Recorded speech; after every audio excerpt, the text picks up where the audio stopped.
Welcome back to Job Anxious Episode 3. My name's Amir Hart, and I'm your host for today's episode. Job Anxious is a podcast put together by Centennial College students to focus on the biggest concern we consider for post-grad students, which is, how do we get a job? In our first episode, we spoke to an employment consultant. In our second episode, we spoke to a Centennial College professor who works at the intersection of people working in the industry and people who are getting out into the industry itself with jobs. Today, I'm joined by Eman Noori, who isn't just a Centennial College student, but he's also had a great career working in journalism. From 2018 to 2019, he worked for Pashgam TV, which was originally in Afghanistan, but has since been closed by the Taliban. All right, thanks for coming on. Hey, Amir. Thank you. So, I've known you for about 2 semesters now. I don't think our audience has.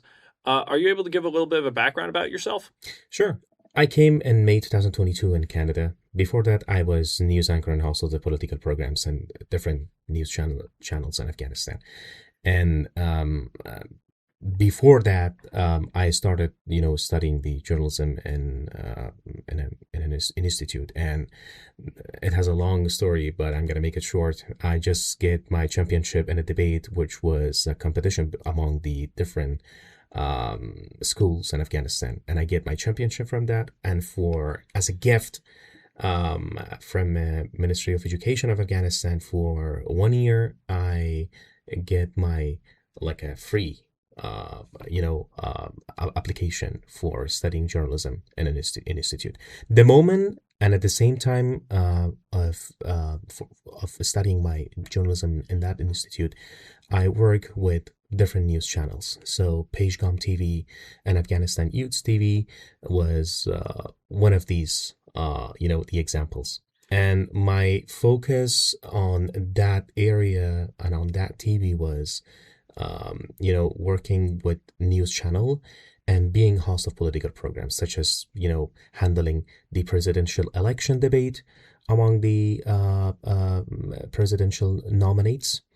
And at the same time, we had lots of documentaries about different political issues, such as like an Afghan peace process in 2022, because that launched in 2018 and it finished in 2022, became finalized. So what's the difference between, because you mentioned you studied in Kabul, sounds a little different than how we do it here at Centennial College. Can you tell me a bit about the differences between how you were studying, politics and journalism, specifically journalism actually, in Afghanistan versus here at Centennial College?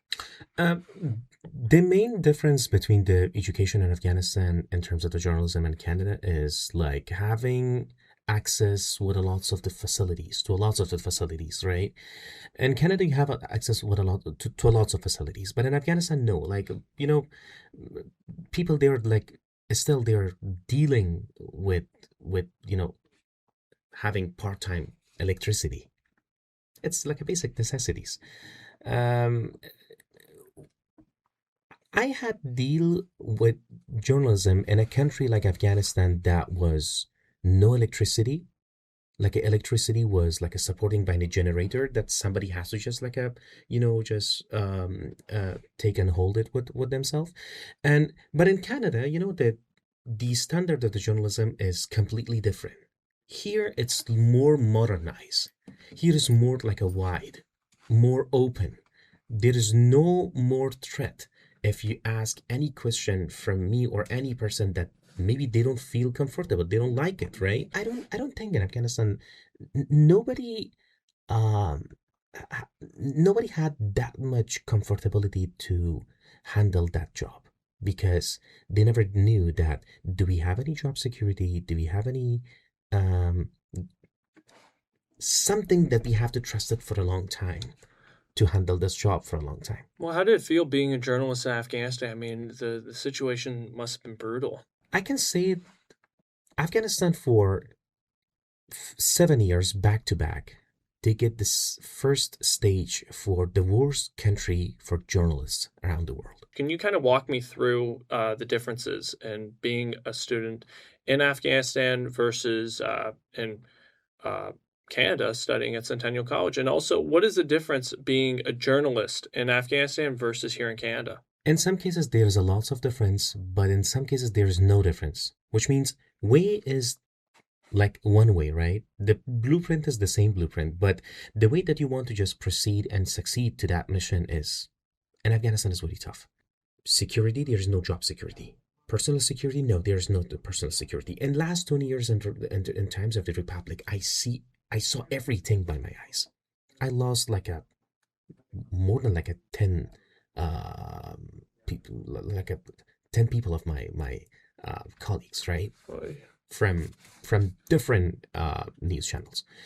The worst case for me was unbelievable. That was belongs to a radio. There was a somebody by the name of Salim and also Yar Muhammad, and I lost both of them in a suicide exploit attack in Green Zone in near to the U.S. Embassy in Kabul. You worked with 4 different news groups. A lot of people have a hard time getting hired at one. Can you explain why you switched from each of those teams?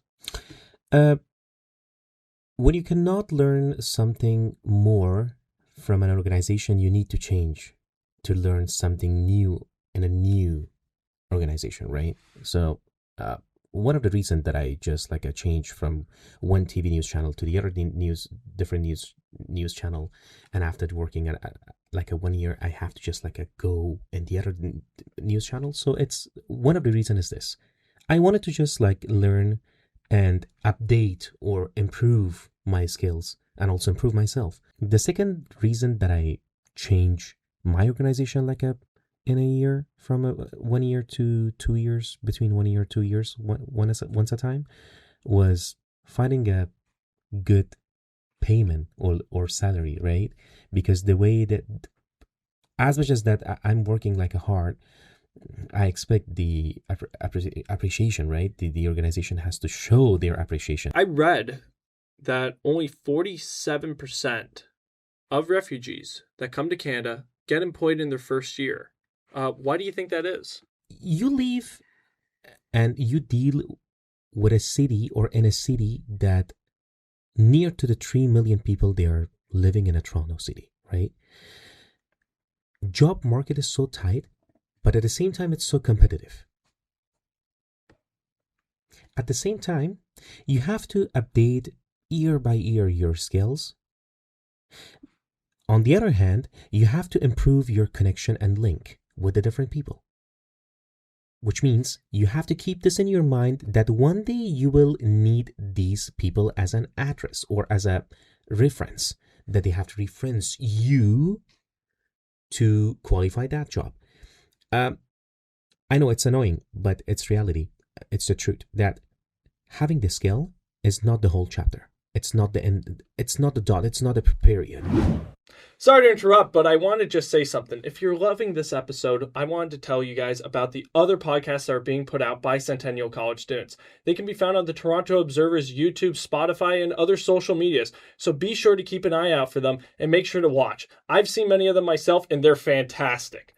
With that out of the way, let's get back to the video. So what about your experience? I mean, you came here. Did you get employed right away? Were you part of the 47% that got a job in the first year? Actually, no. Oh. After 1 year, I just found a job in a grocery shop. I was working in a grocery, remember, like filling the shelves and everything. You know, that it didn't give me any good feel. Believe me, like during a year, I just like I wanted second by second praying from the God, oh my Lord, if you're listening to me, if you listen to my voice, I want to, get out from this shop. I don't want to watch these people anymore. However, I made a lots of friends. I made a lots of the good memories. But here's the thing. When you just like go from the opposite direction of your career, it doesn't give you any good feel. If you want to finish your university and then find a job is very like a complicated mission. It's not impossible, but here's the thing: it takes time. But for me, I already had my experience, and I just like I told to different organizations, hey guys, I already have my experience. Even if you want to just take from me an English exam, I don't have any problem. You can take it, but you know what? Something is like an upside down. Sometimes I couldn't digest it, but this is what it is. Yeah. I read that 81% of refugees in Canada that do get a job. So let's say so those in the first year that get a job.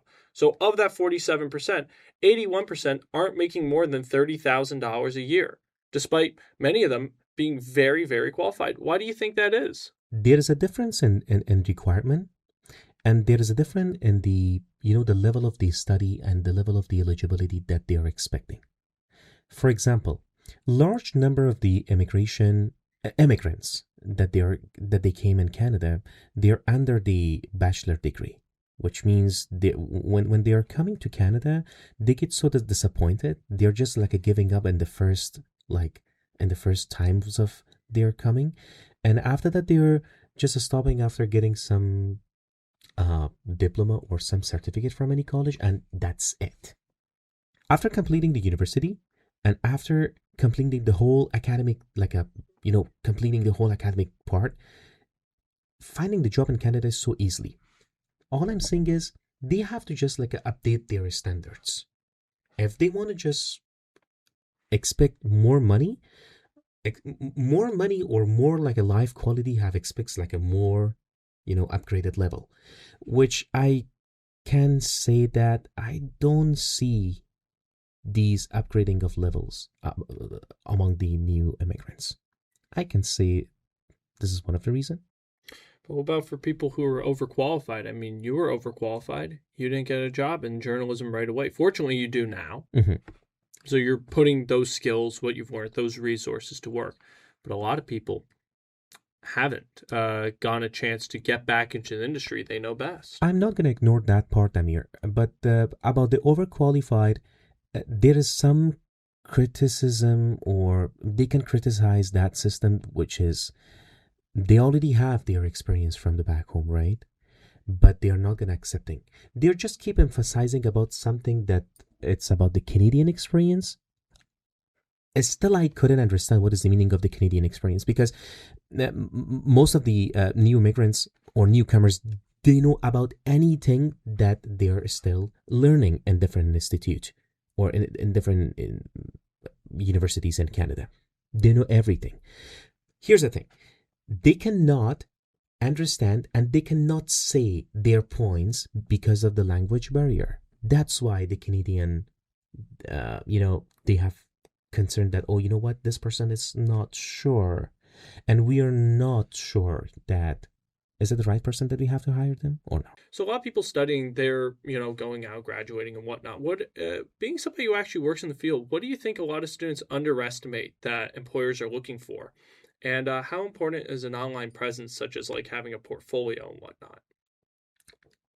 If I say in the one word, experience.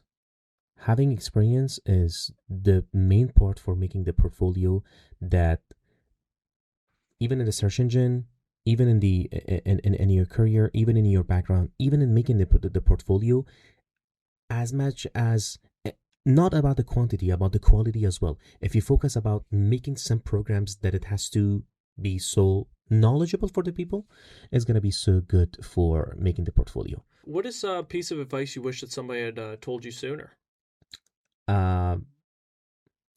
Starting my, academic stuff. Here? Yes. All right. Definitely. However, I did not any mistake. If I go back to those days, I will definitely pass this, this mission, because everybody has their own situation. I cannot compare my situation to your situation. Mine is completely different than yours. Everybody has their own specific spot. For me, definitely, I would say the education that I have to complete it as soon as possible. All right. Well, thank you so much for coming on today. It's been great seeing you. Thank you so much, Ami, for having me. Yeah. Thank you. Well, I think that was a fantastic episode to end the series on. Says the person who was hosting the episode. Well, yeah, but it was still great, was it not? I mean... Okay, yeah, of course you think that. But anyway, we're here to talk about what are some of the things we took away from the 3 episodes we've done for Job Anxious now. A lot of wonderful advice around how we can navigate the job market that is very competitive. So what are some of the things you learned throughout the process? I think the most important thing I took away from Nima Hassan's interview with us was the importance of tenacity in the job hunting process. She said that it doesn't matter if you lose like 1,000 times. It matters if you get that one yes, that one win. And you have to go into the job hunting process with that in mind, because you are going to get a lot of no's or ghosted emails. Yeah, and just on that note, I think a lot of people, why they sort of hold themselves back is because they make things personal, and when they face rejection, they think it's something that relates to their self-respect or their capabilities. But she said it's never about you, and that's why everyone has their own journeys and everyone has their own like jobs that are suited to them, and that's why you should keep going, because as you said, all you really need is that one yes to get a job, right? I think that Donna's appearance was fantastic. You know, being able to have somebody who works at the border, people stepping out of post-secondary education into the job market, helping guide students into things such as field placements. To have been able to hear from her, I think was a fantastic opportunity and provided a lot of actual, right then and there knowledge to support viewers that are trying to transition into the job market out of education. Mm-hmm. And another great thing she highlighted was like how after the pandemic, especially some students have become sort of less resilient and are not as willing to be punctual or make those extra, make that extra effort to be able to stand out or outshine in the classroom, which is maybe something employers are looking for as well. So we as students need to understand that we did have a setback when the pandemic hit and we were not stepping out as much, not having as many maybe social interactions or professional interactions, but now we have to sort of circle back to finding that spark within ourselves again. Well, it's a habit, isn't it? If you're doing it in the classroom, you're going to end up doing it in the workplace, or you're going to end up doing it at events. You're going to try to stand out. If you just, head into the class and you're sitting at the back and you do the bare minimum and of course it's going to carry over into other environments. What do you think? And on that note, I kind of want to circle back from the start back to the episode that we just did with Eman. I think that was a very powerful, at least, experience. I mean that genuinely. To be able to hear from somebody who was successful as a journalist in Afghanistan, which was one of, if not the worst country in the world to do it. I mean, that speaks volumes about who he is, and in the best way possible. And how coming over to Canada, he was, struggled to find work, overemployed, when you're working something far below your skill set. But he's still gone back into success. I mean, he's worked for 2 news groups over here still. He's studying as a student. He's doing a fantastic job. It really inspired me to realize the privilege that I have as somebody who has been here for 15 years, and being able to transition into the market. It really inspired me. It really, to get back, it's just keep fighting, keep pushing. If he did it, why can't I, right? Definitely. And I think he, again, brought us back to the value of resilience, right? Like coming in as a refugee, he found it hard to, find a space in the community at first or get into those jobs that he maybe wanted. But he said this thing that we have to raise our standards, and to do that we have to make our worth known and maybe make that extra effort in getting additional education or networking with people until you eventually get there. And he ultimately did, which is great for him and something we can learn from as well. Yeah. It's going to take time, it's going to take effort, but anything worth doing is. Absolutely. Anyway, that's Job Anxious. Thank you so much for tuning into our episodes, and hopefully we helped you on your journey to seek employment. Have a great day.